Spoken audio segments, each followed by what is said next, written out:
April 2026, 1 April 2026 এই ডেটটা কিন্তু একদম নোট করে রাখুন, কারণ এই ডেট থেকে কিন্তু আপনার ওটিপি দেওয়ার প্রসেস, ইউপিআই পেমেন্ট করার প্রসেস আর আপনার ব্যাংক অ্যাকাউন্টকে একদম সুরক্ষিত রাখার প্রসেস কিন্তু পুরোপুরি চেঞ্জ হয়ে যাচ্ছে। 1 নম্বর প্রসেস, ডাইনামিক 2 ফ্যাক্টর অথেন্টিকেশন। এটার মানে হলো, মনে করুন আপনি রোজ একটা জায়গা থেকে পেমেন্ট করেন, মানে আমি ধরুন রায়গঞ্জ থেকে পেমেন্ট করি বা ইউপিআই পেমেন্ট করি রায়গঞ্জ থেকে, হঠাৎ করে আমি কলকাতা থেকে একটা পেমেন্ট করলাম, এরকম যদি হয়ে থাকে সঙ্গে সঙ্গে কিন্তু আমার কাছে একটা মেসেজ চলে আসবে যে আজকে আপনি কলকাতা থেকে পেমেন্ট করছেন। আপনি যদি ওকে করেন তবেই কিন্তু সেই ট্রানজ্যাকশনটা হবে, বাদ বাকি কিন্তু আর হবে না।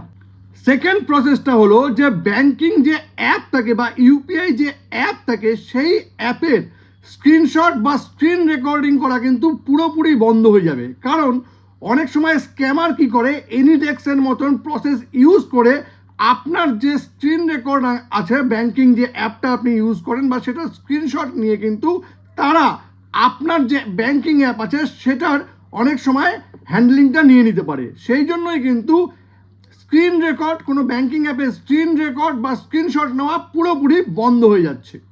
3 নম্বর হলো নাইট টাইম ট্রানজ্যাকশন। আপনার যে ইউপিআই অ্যাপটি আপনি ইউজ করেন বা ব্যাংকিং যে অ্যাপটা ইউজ করেন সেই অ্যাপে কিন্তু নতুন ফিচার্স চলে আসবে। সেখানে আপনি রাত্রি 11টা থেকে সকাল 6টা পর্যন্ত যে কোনো রকম ট্রানজ্যাকশন কিন্তু অফ করে রাখতে পারবেন।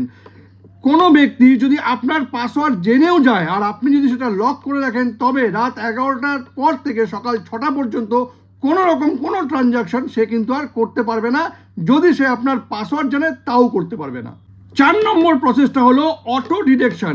আপনার ইউপিআই অ্যাপ বা ব্যাংকিং অ্যাপে কোনো হ্যাকার যদি কোনো ম্যালওয়্যার ইনস্টলও করে দেয়, আপনি যখনই পেমেন্ট করবেন সঙ্গে সঙ্গে কিন্তু একটা অ্যালার্ট চলে আসবে যে আপনার এই অ্যাপে কিন্তু একটা ম্যালওয়্যার ইনস্টল হয়ে গেছে। আপনি সেই অ্যালার্ট দেখে কিন্তু সতর্ক হয়ে যাবেন। 5 নম্বর হলো ওটিপি। সাধারণত আমরা যখন পেমেন্ট করি তখন কিন্তু আমাদের এসএমএস এ ওটিপি আসে, বাট এখন থেকে কিন্তু আপনার সেই ইউপিআই অ্যাপ বা ব্যাংকিং অ্যাপেই ওটিপি আসবে। 6 নম্বর প্রসেসটা হলো, আপনি যখনই কোনো মোটা অ্যামাউন্টের ট্রানজ্যাকশন করবেন সেই সময় আপনাকে কিছু কোশ্চেন জিজ্ঞেস করা হবে, যেমন আপনার মায়ের নাম কি, আপনি ছোটোবেলায় কোন স্কুল থেকে পড়াশোনা করেছেন। এই সমস্ত কোশ্চেনের অ্যান্সার কিন্তু কোনো হ্যাকার দিতে পারবে না, অনলি আপনি দিতে পারবেন। আপনি সেই কোশ্চেনের অ্যান্সার যদি ঠিকঠাক দিয়ে দেন তবে ট্রানজ্যাকশন হয়ে যাবে, যদি না দিতে পারেন তবে কিন্তু আর ট্রানজ্যাকশন হবে না। 7 নম্বর প্রসেসটা কিন্তু দারুণ ইম্পর্টেন্ট।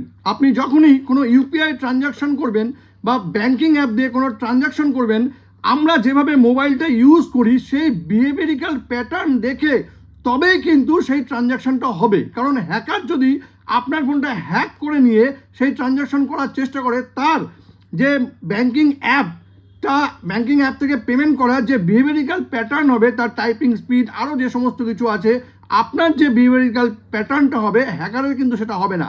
আপনার সেই বিহেভিয়ারিক্যাল প্যাটার্ন যদি সেম থাকে তবেই কিন্তু সেই ট্রানজ্যাকশন হবে, বাদবাকি কিন্তু হবে না।